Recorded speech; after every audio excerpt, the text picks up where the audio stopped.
Money was not to be wasted, and fortunes could vanish. When the panic of 1907 struck and banks teetered on collapse, it was Hetty Green, not the US government, who lent millions to the city of New York to keep it afloat.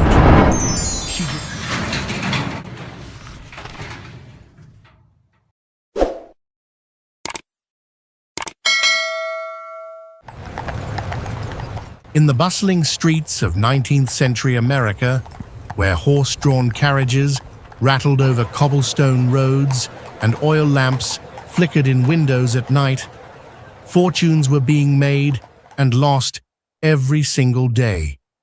The nation was transforming. Railroads crisscrossed vast landscapes, factories filled the skies with smoke, and Wall Street was quickly becoming the beating heart of global finance. Amidst this whirlwind of opportunity and risk, one figure stood apart, not just for her extraordinary wealth, but for the myths, whispers, and legends that surrounded her.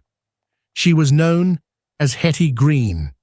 To her admirers, she was a financial genius, a woman who outsmarted an age dominated by men.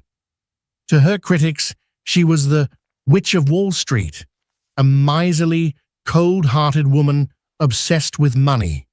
But who was Hetty Green really? How did she rise to become the richest woman in America, worth more than entire banks, while living a life of shocking frugality? And why does her story remain one of the most misunderstood in financial history? Henrietta Howland Robinson was born in 1834 in New Bedford, Massachusetts, into a wealthy Quaker whaling family. From birth, she was surrounded by the symbols of wealth: ships returning to harbor with barrels of whale oil, mansions built by merchant princes, and family gatherings where fortunes were casually discussed. Yet young Hetty was not raised like a pampered heiress. Her mother was often ill, and her father, Edward Robinson, was a stern, practical man. He insisted Hetty read financial newspapers aloud to him every evening from the age of 6. While most girls her age played with dolls, Hetty was absorbing the language of bonds, markets, and investments. By the time she was a teenager, she knew more about finance than many grown men on Wall Street. This early training shaped her worldview. Money was not to be wasted, and fortunes could vanish as quickly as they appeared.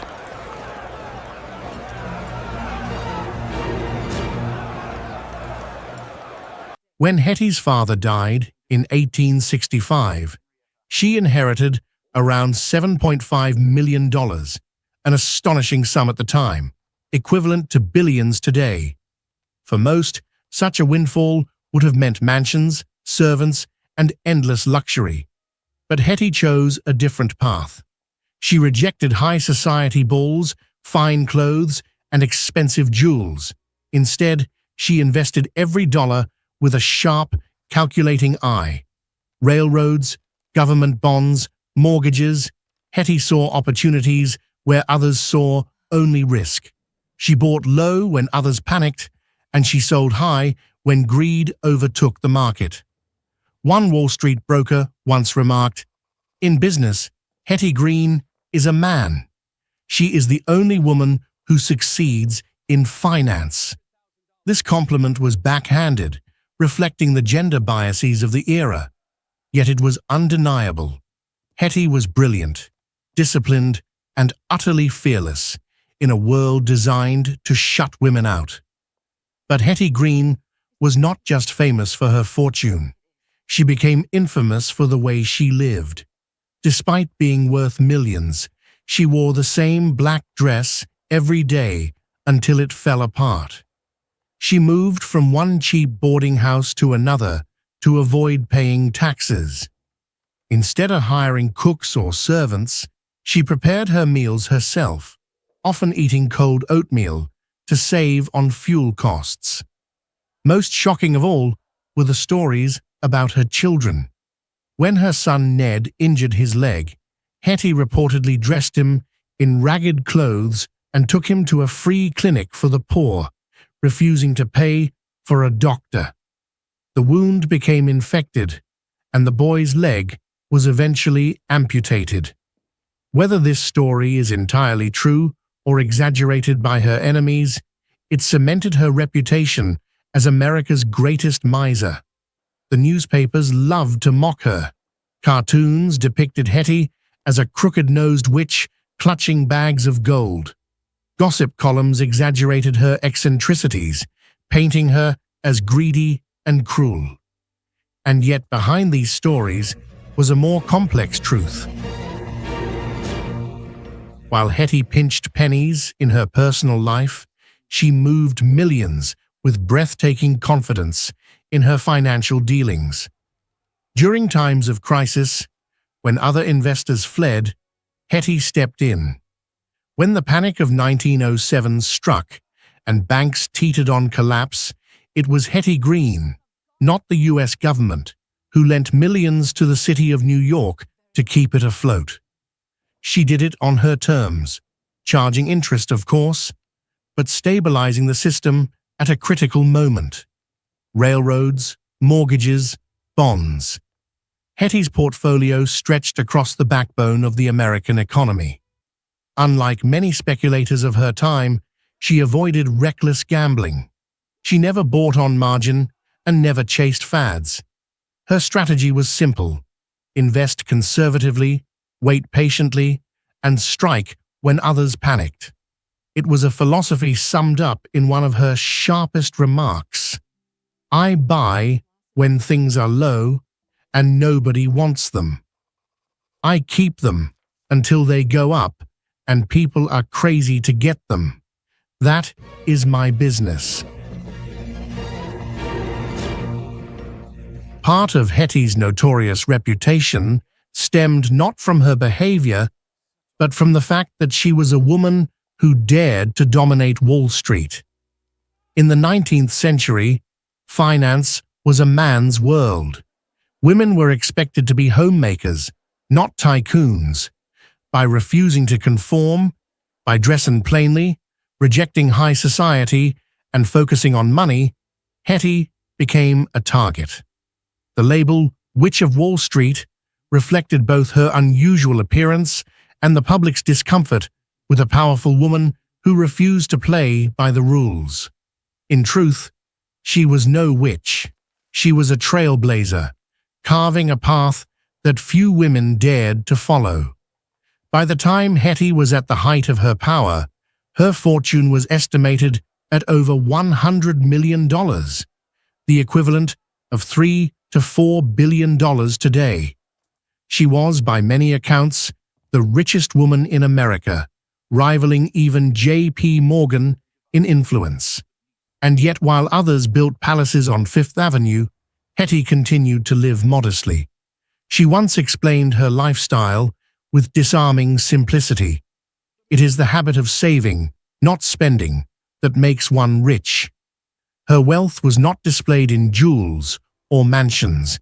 It was hidden in bonds, real estate, and railroads.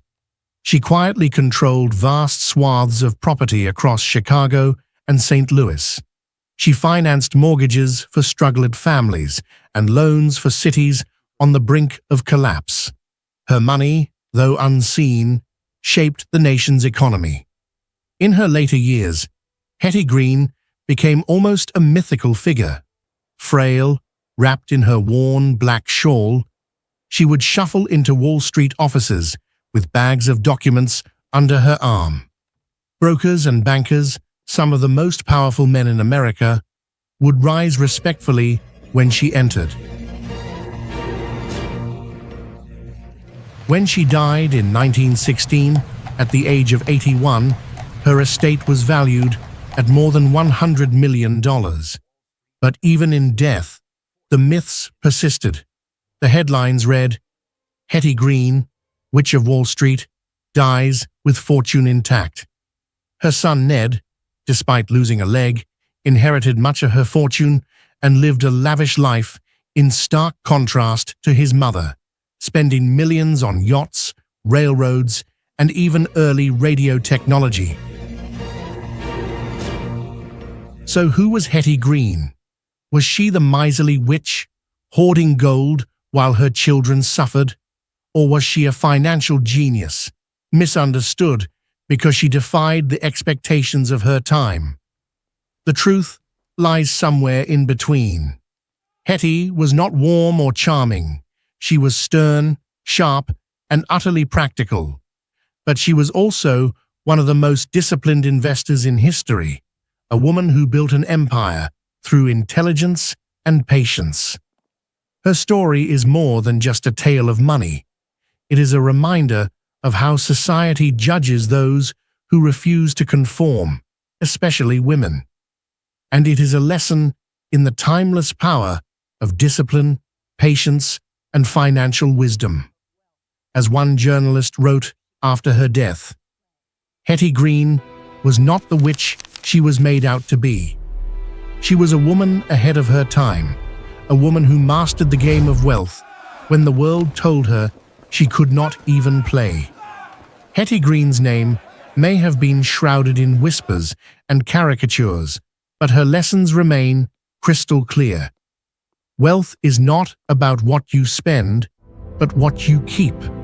Opportunity comes when others panic, and true power lies not in appearance, but in action. From the glittering halls of Wall Street to the dusty ledgers of forgotten banks, Hetty Green's shadow lingers still, a reminder that sometimes the greatest fortunes are built not by following the crowd, but by standing alone. And so, the vault of history closes on the tale of Hetty Green, the so-called Witch of Wall Street. Misunderstood, mocked, and mythologized, yet undeniably one of the greatest financiers the world has ever seen. And this is Wealth Untold, where the shadows of history reveal the secrets of fortune.